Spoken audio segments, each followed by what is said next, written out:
Saya sebagai nakoda, saya sebagai presiden, saya sebagai pemimpin saudara dan katakanlah saya sebagai kapten kesebelasan mengucapkan terima kasih atas kerja keras yang telah dilakukan dari hati yang paling dalam. Itulah kira-kira pemirsa yang disampaikan oleh Presiden Prabowo Subianto ketika membuka sidang kabinet paripurna. Nah, yang menarik, kenapa kemudian nampaknya Presiden Prabowo menekankan kata bahwa dirinya lah presiden. Apa sebetulnya makna di balik ini semua? Kita akan membahasnya malam hari ini bersama dengan sejumlah narasumber yang sudah bergabung di Apa Kabar Indonesia Malam tentunya. Ada Bang Margarito Kamis, pengamat hukum tata negara. Selamat malam Bang Margarito, apa kabar? Sehat ya Bang? Terima kasih sudah hadir dan juga bergabung bersama kita ada pengamat komunikasi politik BRIN, Prof. Lili Romli. Selamat malam Prof. Lili. Malam Mbak Sehat Ken. ya Prof? Alhamdulillah sehat. Dan juga bergabung melalui sambungan Zoom ada politikus Gerindra yang juga Wakil Menteri Ketenagakerjaan ada Bang Emmanuel Ebenezer. Selamat malam Bang Noel. Selamat malam semua yang studio. Oke. Bang Noel, ini yang menjadi menarik selalu pidato atau pesan yang disampaikan oleh Presiden Prabowo Subianto. Kenapa kemudian membuka pesannya ini dengan menyatakan bahwa saya sebagai nakoda, saya sebagai presiden. Kalau Bang Noel memaknainya ini sebagai apa? Ya begitulah pemimpin, sama kayak kita orang tua ke anak. Saya ini ayahmu. Selalu mengingatkan, saya bangga dengan kerja-kerja kalian. Kan itu pesannya. Ini berkali-kali ya lah presiden lah. Dia menganalogikan dirinya sebagai bapak lah. Gitu loh, sebagai pemimpin. Nah itu sebagai pemimpin. Dia punya rasa tanggung jawab, dia punya peduli terhadap bawahannya. Dia, karena ditambah lagi kan kita lihat selama ini kan bahwa Pak Prabowo itu kan selalu seakan-akan dinarasikan masih di bawah bayang-bayang Pak Jokowi. Gitu. Dia menunjukkan tidak. Saya punya independensi, saya merdeka dalam pikiran saya. Dia tunjukkan itu. Dan Pak Jokowi juga berkali-kali menyampaikan, loh nggak mungkin saya mengintervensi pikiran Pak Prabowo. Dan ini kan pemimpin yang dua-dua luar biasa. Pak Jokowi punya sejarahnya, dengan cara berpikirnya, Pak Prabowo punya pemikiran dengan kemerdekaannya sendiri. Makanya apa yang disampaikan, yang dia menunjukkan bahwa dia seorang, ya selain pemimpin dia seorang bapak dalam mengelola kabinetnya ya. Makanya dia bilang banyak analogi sebagai kapten kesebelasan lah apa dan sebagainya. Ya dia menunjukkan dia sebagai pemimpin dan mengingatkan terus bahwa saya selalu akan mengingatkan tim saya untuk selalu bekerja. Namanya kapten dalam sebuah kesebelasan kan selalu mengingatkan, gue ini kaptenmu, kau harus bekerja yang seperti ini. Sama dalam rumah tangga, saya ini bapakmu, tolong nak bekerja berbuat baik. Sama juga menjadi presiden.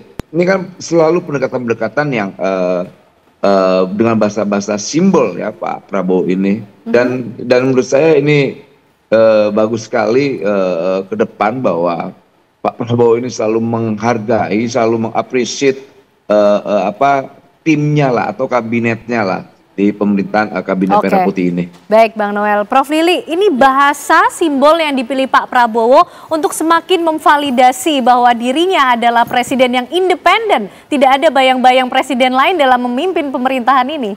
Ya, mestinya begitu. Karena di dalam sistem presidensial itu kan presiden eksekutif tunggal.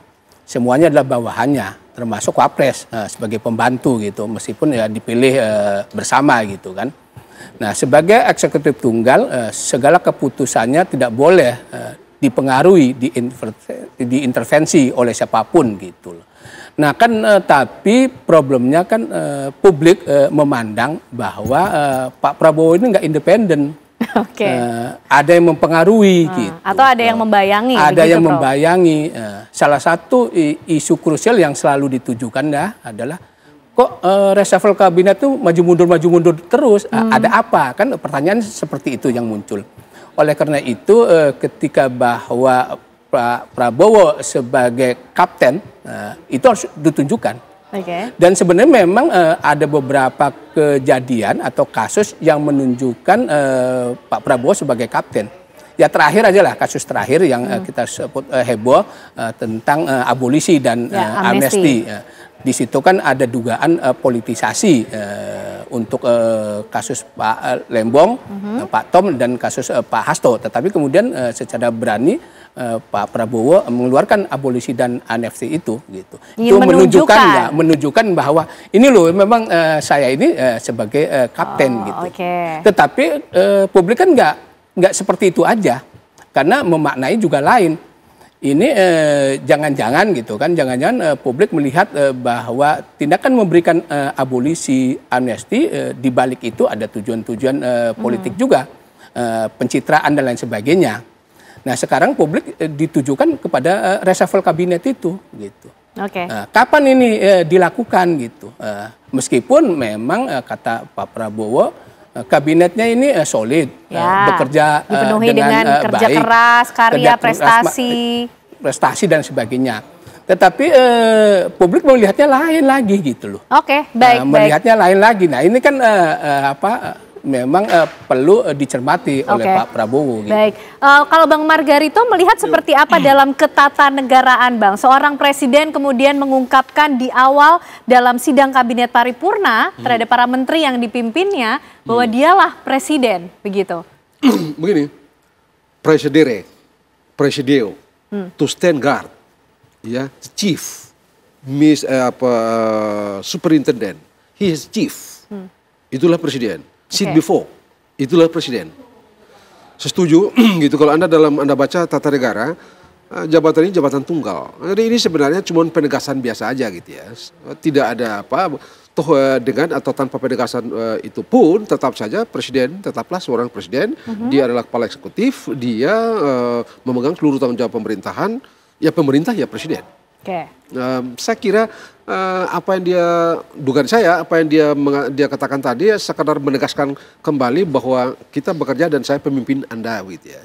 Saya lah yang memberikan direction, saya lah memberikan panduan, guide dan macam-macam gitu ya. Itu presiden, itulah presiden. Itu saja seberapa kira-kira perlu sih kemudian seorang presiden mengungkapkan bahwa dirinya lah presiden, Bang, dalam kemudian memimpin suatu negara dalam ketatanegaraannya, bahwa presiden di Indonesia tidak hanya simbol dari negara tapi juga simbol dari pemerintahan, orang tertinggi. Oh begini, pemerintah itu presiden, jangan salah.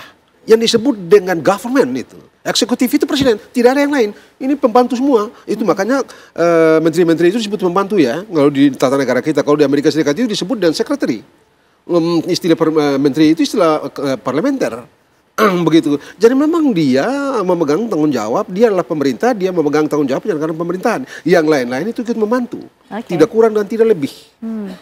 Begitu itu. Jadi Anda tidak boleh bekerja dengan visi yang aneh-aneh. Anda harus bekerja di bawah panduan presiden. Tidak bisa tidak. Dialah yang bertanggung jawab, bukan Anda. Anda bertanggung jawab ke dia pada negara ini ya presiden. Begitu, sehingga saya rasa apa yang dia sebutkan tadi, dia ingin memacu timnya untuk ayo mari kita kerja, dan saya senang Anda sudah kerja dengan cara Anda mengerti cara saya, barangkali Anda mengerti ekspektasi saya, dan sejauh ini saya oke dengan cara kerja Anda gitu. Kira-kira itu yang dapat dibilang dapat dimana dari apa yang disebut oleh Pak Presiden tadi. Baik, Bang Noel, ini juga sebagai pembantunya Presiden begitu kan, Wakil Menteri Ketenagakerjaan juga. Inilah kemudian bahasa-bahasa yang biasa digunakan oleh Presiden Prabowo Subianto untuk mengingatkan kepada menteri-menterinya, ayo kita bekerja bersama dalam tempo yang sama begitu, sehingga target-targetnya bisa terpenuhi. Ya, saya menyambung tadi apa yang disampaikan Prof. Margarito, yaitu betul sekali. Dia pemimpin tunggal eksekutif, perintah eksekutifnya hanya dimiliki dia. Tapi harus dipahamin bahwa Pak Prabowo kan selalu memakai bahasa-bahasa simbol. Nah, juga kita lihat bahwa dia menyampaikan sebagai kapten dan sebagainya. Dia pertegas juga bahwa ya saya presiden, gitu loh. Kemudian kan ini di luar sana kan ada narasi yang selalu dikembangkan, diorkestrasi seakan-akan Pak Prabowo ini tidak mampu melepas bayang-bayang beliau dari bayang-bayang Pak Jokowi. Dan itu salah besar, karena kan kita yang tahu nggak ada perintah eksekutif selain perintah Pak Prabowo. Berarti Pak Presiden memonitor mengenai isu-isu itu juga ya Bang Noel. Pak Presiden juga memonitor mengenai apa yang terjadi di tengah publik, bagaimana pemikiran publik begitu, sehingga perlu menyampaikan ini.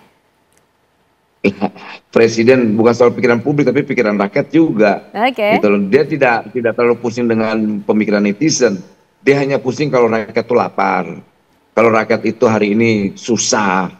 Rakyat ini hari ini apa gitu loh. Jadi yang ada di pikirannya pikiran bagaimana rakyat ini sejahtera. Dia tidak ada di luar itu. Makanya dia berharap para kabinetnya ini, para pembantunya ini, ayo bekerja terus, bekerja terus.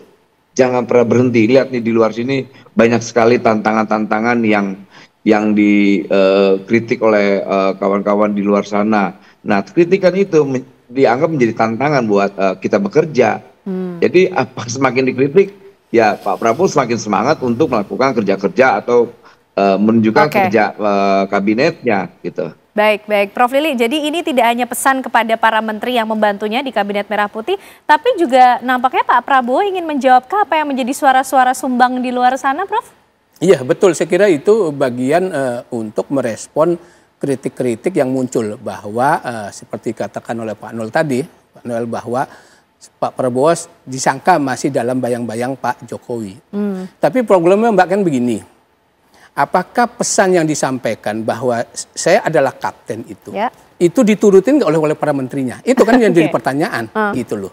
Karena presiden kan berulang-ulang bahwa saya ya nggak ada tuh bisik-bisik, saya langsung memerintahkan langsung. Saya akan mendraft menteri-menterinya. Jadi kan justru sebetulnya diulang-ulang itu kan oleh Pak Prabowo. Ada keresahan apa di hati Pak Prabowo atau pikiran Pak Prabowo, Prof? Para menterinya itu iya ketika di sidang kabinet, tidak di luar. Nah, semudah-mudahan nggak seperti itu gitu.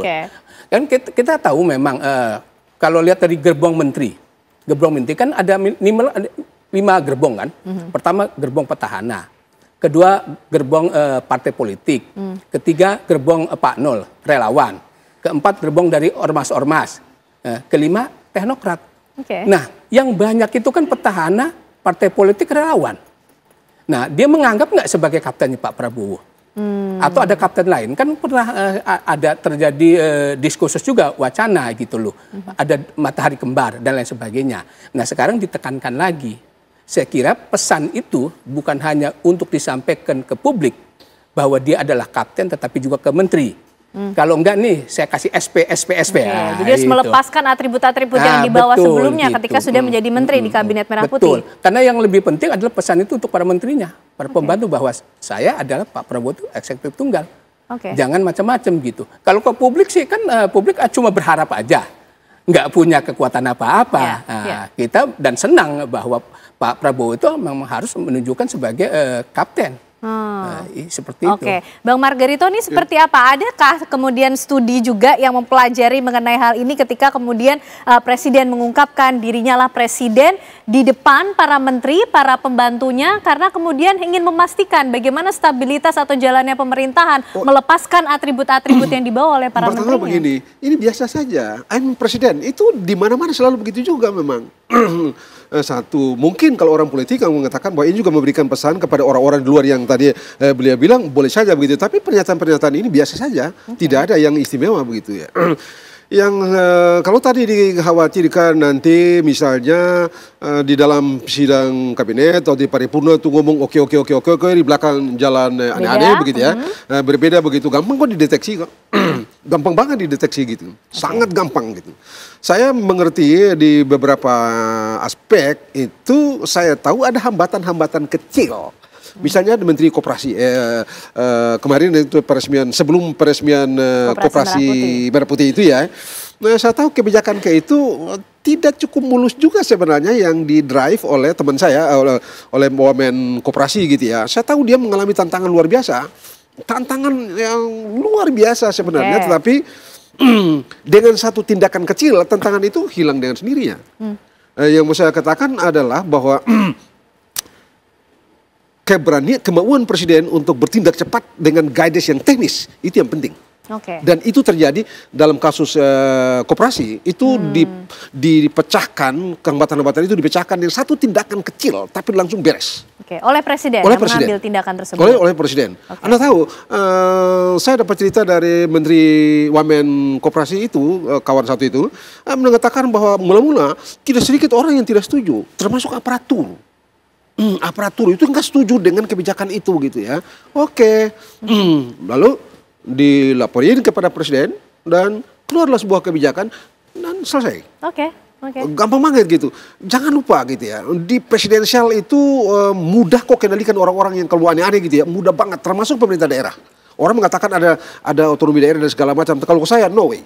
Gampang banget untuk mengorkestrasi mereka agar mereka berada dalam satu frame dengan mimpi presiden gitu. Itu mudah banget. Kalau ya presiden mau. Nah sayangnya, bukan sayangnya, tapi saya belum melihat sejauh ini presiden mengambil langkah itu untuk terutama di pemerintah daerah gitu ya. Oke, baik. Coba kita cek nanti ke Bang Noel yang juga ikut membantu presiden ya, Bang Margarita. Apakah betul Presiden Prabowo belum mengambil langkah tersebut dalam pelaksanaannya? Dijawabnya nanti Bang Noel. Usai jeda pemirsa, kami kembali untuk Anda.